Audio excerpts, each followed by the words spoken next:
omuntu nga tamanyi nnaku ye bino byafuna si mu mutima mubi. Kadaama yalwadde siriimu, baba yamusiize siriimu. Baba yasiize Kadaama siriimu. Kadaama ne baba babadde beegatta mu nsonga z'omukwano, mu nsonga z'ekikulu. Kadaama agamba nti mu kusookera ddala baba yasooka n'amukaka akaboozi n'amureepinga. Naye emirundi egyaddako ababiri bano baatandika okukkaanya. Kadaama n'aba nga yeegatta ne baba mu nsonga z'omukwano naye nga bamaze kukkaanya. Era nga buli we baagendanga okwegatta mu kikolwa, baba yawangayo Kadaama ku ssente, yamusasulanga bakkiriziganyanga. Era bano ababiri omukwano gwe babadde bagukoleranga ddala over and over nga bagukola. Baba abadde talina mukazi nga mama yafa. Baba abadde abeera ewaka n'abaana ne Kadaama.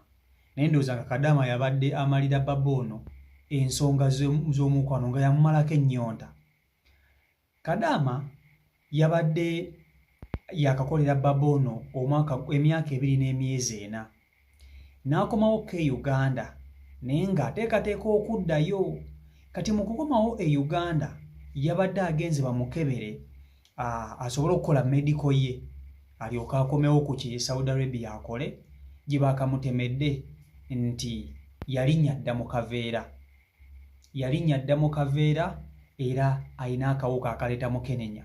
Kyokka ekisinze okumulumya omutwe nti talina muntu yenna gwe yali yeegasse naye okuva we yakomawo e Uganda. Omuntu gw'abadde akola naye omukwano abadde baba yekka e Saudi Arabia, yekka bw'omu.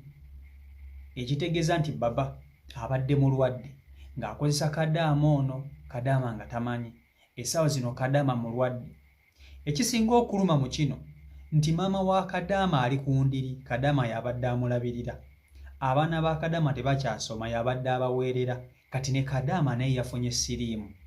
Golooza famire egenda kubeerawo etya ng'ogubadde omuti egubadde omusingi gulibiddwa enkuyege. Kakutuuseko vidiyo eno ogyewulirireko, nkusaba ogimpereka like vidiyo yiyo. Diyali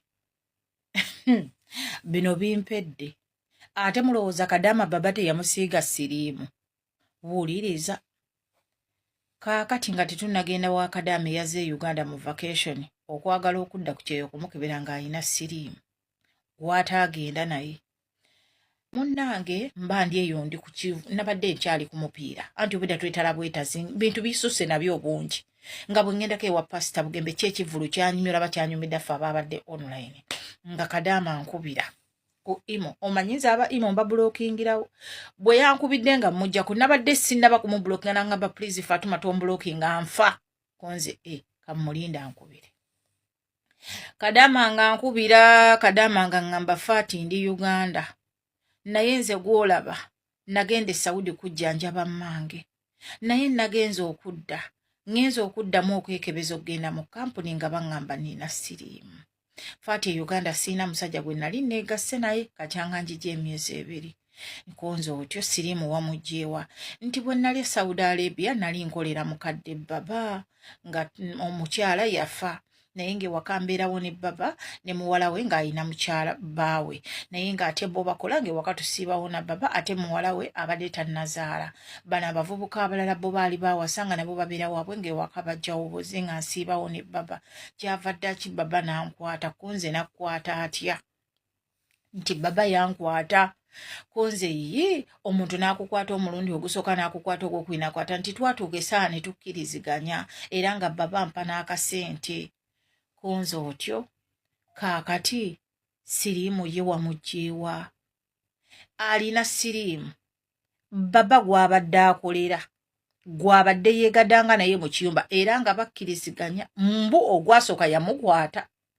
Bwe baava mu by'okukwata ndowooza ne batuuka essaawa ne bakkiriziganya nabeera nga balya bulungi ebintu byabwe. Kubanze yaŋŋambye mbu ne muwala bw'abadde abasuspektinga kyekyamuggyeeyo abadde yakakolayo emyaka gye 2 n'emyezi emeka n'emyezi 4 ndowooza, kubanga teyaddayo ku medico. Era bwe yavudde mu Saudi kitegeeza asobola kuddayo kubanga yavuddeyo ndowooza obanga alina muvasi tobangambye emyezi 4 oba 5. Omwana baba yamusiiga siriimu. maama we gwe yagenda okulabirira mulwadde ali ku ndiri. Abaana yalina okubaweerera ababiri baayina omusajja yabamusuulira, omusajja n'awasa omukazi omulala n'amusuulira abaana. Kati bene bakadaama mu obuvumu mu bujjawa. For serious note obuvumu obujjawa obwebaka ne mukamaawo. N'obeera confident nnyo ne weebaka ne mukamaawo nga tokiinaamu buzibu. Banina bana abantu abamu balwadde. Mujje mwegereze bana abantu bamirempeke. Bana abantu bamirempeke bannange. Bana abantu bamirempeke. Omusanga n'omudululu gw'eddagala bwe guti buli lunaku ng'ayina empeke gy'amira buli lunaku nogaze n'empeke bamira zaaki. Kadaama ali Uganda apooca n'akawuka ke. Basoose ne bamukebera ku kampani n'agamba oba bankebedde bubi. N'agenda mu ddwaliro eddene ne yeekebeza ng'alina akawuka ka mukenenya. Obusente bwonna nga bw'abadde abukola abadde ajjanjaba nnyina. Akayumba ke yazimba tekannaggwa. Kuba yangambye yazimba ennyumba ya bisenge 2.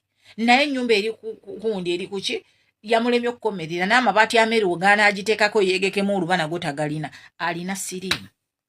Tasobola kuddayo Saudi nti addeyo ewa baba ebaddemu beegatte.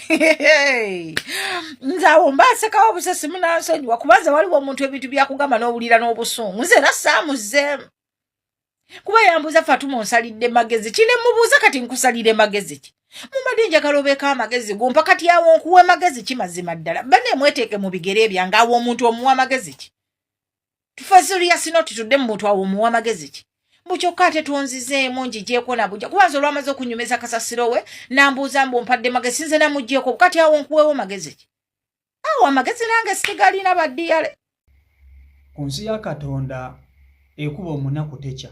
Naye ate ebiseera ebisinga ebintu ebitutuukako kiba kivuddeko ffe butamanya nnaku yaffe. Nansonga lwaki tuba twagenda ndowooza ku kyeyo. Abaana abasinga ab'obuwala beerabira ensonga eziba zaabatwala ku kyeyo ne bagafuula amasanyu. Ne yeerabira nti ekyamujja e Uganda yalina abaana be yaleka eka nga babamusuulira. Kadaama ono yabadde alabirira famire ye. Gwe gubadde lye libadde ettabi famire ye kwebadde yeekutte. Maama ali ku ndiri mulwadde. Akasente akabadde kamujjanjaba kabadde kavawo ono Kadaama nga yakasindika e Uganda ne bajjanjaba maama. Abaana abadde basoma taata waabwe yabamusuulira. Omusajja olwamala okuzaala mu Kadaama ono omwana abaana n'abamusuulira. Kadaama ono yabadde alabirira abaana bano. Essaawa zino tebakyasoma kubanga ssente tewali.